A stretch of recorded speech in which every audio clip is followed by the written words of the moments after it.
আমাদের বিডিআর গুণগত মান ভারতের বিএসএফ থেকে অনেক উপরে ভাই।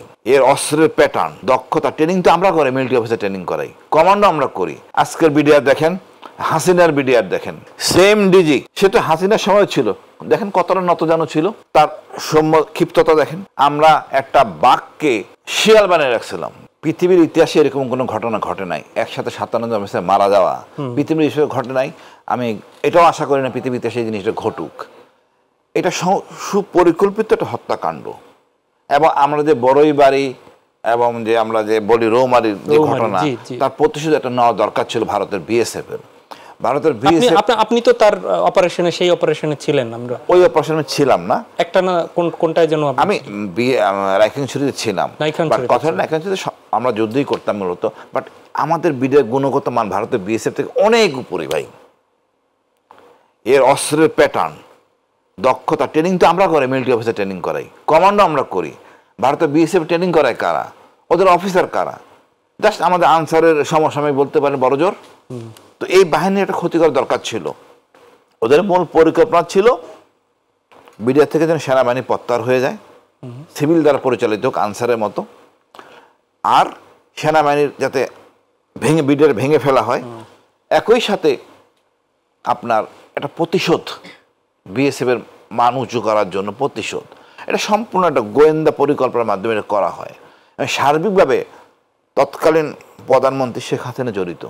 আপনি দেখেন আনুমানিক 8টার দিকে উনি খুনিদের সাথে মিটিং করেন, ততক্ষণে কিন্তু অনেক লাশ বেরিয়ে গেছে, মারা হয়েছে, উনি জানেন। খুনিদের সাথে যমুনাতে বসে 14 জনের সাথে আমি যতটুকু জানি মিটিং করেন।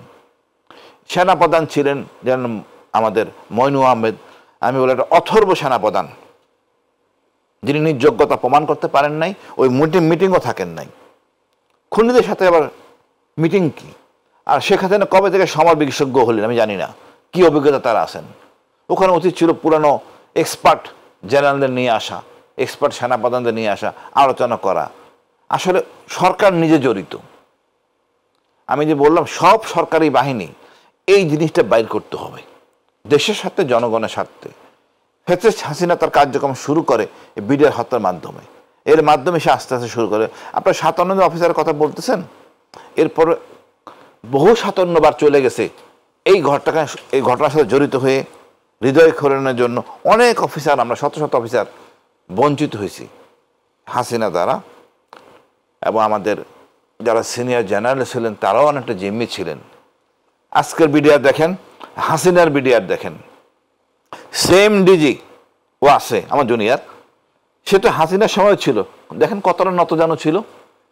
ডক্টর ইউনূস আসার পর তার ক্ষিপ্ততা দেখেন, তার আচরণ দেখেন। আমরা একটা বাঘকে শিয়াল বানিয়ে রাখছিলাম, বাগদাস বানিয়ে রাখছিলাম, হাসিনা বাগদাস বানিয়ে রাখছিল। এখন নেতৃত্বের জন্য আজকে সে কিন্তু আবার আগের ফর্মে আইছে। আমি মনে করি বিডিআর নামটা গর্বের নাম, এটা নাম পরিবর্তন করে বাহিনীকে ধ্বংস করা যায় না, ড্রেস পরিবর্তন করে ধ্বংস করা যায় না। এই অপকর্মের সাথে আমাদের সেনাবাহিনীরও কিছু দায়িত্বহীনতা পরিচয় দিছে।